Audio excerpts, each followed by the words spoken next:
జర్నలిస్టులు ఎవ్వరికీ వీలు కాని విధంగా నిజానికి మన దేశంలో మీరు కొట్టి చూడండి కావలిస్తే ఎవరు కూడా ఒక అస్తిత్వవాదాన్ని ఎత్తుకున్న జర్నలిస్టులు ఎక్కడా లేరు. ఎత్తుకున్న తర్వాత ఒక ఉద్యమ స్థాయిలో దాన్ని తీసుకుపోయిన వాళ్ళు ఎవరూ లేరు. ఒకటి కాదు, రెండు కాదు.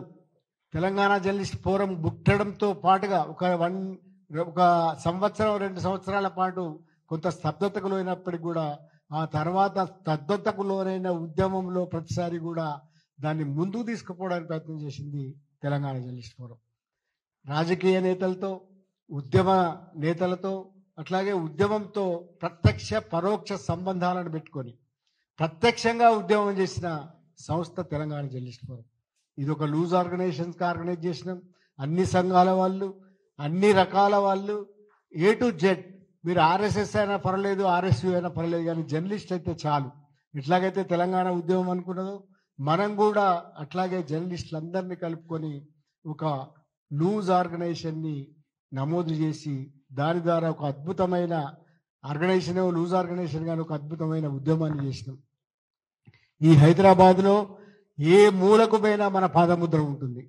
ఇక్కడనే ఒకటి హాల్ ఉంటుంది. ఆ హాల్లో ఒక చరిత్రాత్మకమైన సంఘటన జరిగింది తెలంగాణ ఉద్యమంలో. శ్రీధర్ ఫంక్షన్ హాల్, ఎవరికి తెలియదు అది. కానీ ఆనాడు దరిదాపు కనీసం 100 మంది మాజీ రిప్రజెంటేటివ్స్, తర్వాత మొత్తం తెలంగాణ సమాజంలో ప్రముఖులందరూ, ఎమ్మెల్యేలు, వీళ్ళందరినీ తీసుకొచ్చి ఒక మాక్ అసెంబ్లీ పెట్టినాం. ఈ మాక్ అసెంబ్లీ ఎందుకు పెట్టినామంటే ఎమ్మెల్యేలు తెలంగాణ అంటే మాట్లాడనివ్వలేదు. ఇట్లాంటి సమయాలలో మీరేంది మమ్మల్ని మాట్లాడించేదని మనం ఒక మాక్ అసెంబ్లీ పెట్టినాం. అట్లాగే కొంచెం అక్కడికి పోతే సుందర విజ్ఞాన కేంద్రంలో ఒక బ్రహ్మాండమైన సమావేశాన్ని ఏర్పాటు చేసింది 2011లో. ఈ సమావేశానికి అన్ని రాజకీయ పార్టీల రిప్రజెంటేషన్ వచ్చింది, తెలుగుదేశంతో సహా. ఆ సమావేశంలో 2 ప్రముఖమైన విషయాలు జరిగినాయి. ఒకటి, అప్పటికి గద్దరు కేసీఆర్ మధ్యలో కొంచెం చిటపటలు ఉంటే ఆ చిటపటల్ని పోగొట్టి వాళ్ళిద్దరిని అలాయి బలాయి దించుకున్న సమావేశం అది.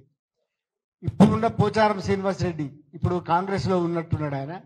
అంతకుముందు టీఆర్ఎస్లోకి రావడం కానీ, తెలంగాణ ఉద్యమంలోకి రావడం కానీ, తెలంగాణ ఉద్యమంకి అనుకూలంగా రావడానికి కారణం ఆ సమావేశం. ఆయన తెలుగుదేశం రిప్రజెంటేటివ్గా వచ్చి ఆ సమావేశాన్ని చూసి ఆయన నేను కూడా తెలంగాణ వాదినే కదా అని అనుకున్నది ఆయన మనకు చెప్పినాడు కూడా. అట్లా చాలా మందిని ఆర్గనైజేషన్తో పాటుగా ఈ సమావేశం గొప్పతనం ఏమిటంటే ఒక నిర్బంధ కాలంలో ఒక ఊరేగింపు జరిపి ఈ సమావేశాన్ని నిర్వహించగలిగినాం మనం. ఇట్లాంటివి అన్నీ చెప్పుకుంటూ పోతే ఈ హైదరాబాదు నలుమూలలో మన పాదముద్రలు ఉన్నాయి. కీలకమైన అన్ని సందర్భాలలో మనం ఉన్నాం. చివరికి ఒక జర్నలిస్టు సంస్థగా ఢిల్లీ దాకా 2000 మంది జర్నలిస్టులను తీసుకుపోయి ఒక మోర్చా చేసి ఒక ధర్నా చేసిన సంఘటన ఇప్పటి వరకు చరిత్రలో ఏదీ లేదు. జీత విధానాల కోసం చేయలేదు, వృత్తి కోసం చేయలేదు. 2000 మందిని అసలు ఢిల్లీ తీసుకుపోయిన వాడే లేడు. కానీ మొట్టమొదటిసారి హిస్టరీలో ఒక ఉద్యమం కోసం, తెలంగాణ సాధన కోసం, తెలంగాణ సాధించి చూపెడతామని ఢిల్లీ దాకా పోయి పార్లమెంటు పక్కనే ఒక సమావేశాన్ని ఏర్పాటు చేసిన ఘనత తెలంగాణ జర్నలిస్ట్ ఫోరం. 5-6 రోజులు ఢిల్లీ అంతా తిరిగి, పత్రికాఫీసుల చుట్టూ తిరిగి అక్కడ సమావేశాలు ఏర్పాటు చేసి, ఈ సందర్భంగా మరణించిన సాయిబాబా గారిని గుర్తు చేసుకోవాలి. అక్కడ సాయిబాబా గారు అప్పుడు జేఎన్యూలో ఉన్నారు. ఆయన కూడా మా వెంట ఈ తెలంగాణ అన్ని ప్రాంతాలకు జేఎన్యూ కూడా తీసుకుపోయినాడు మమ్మల్ని.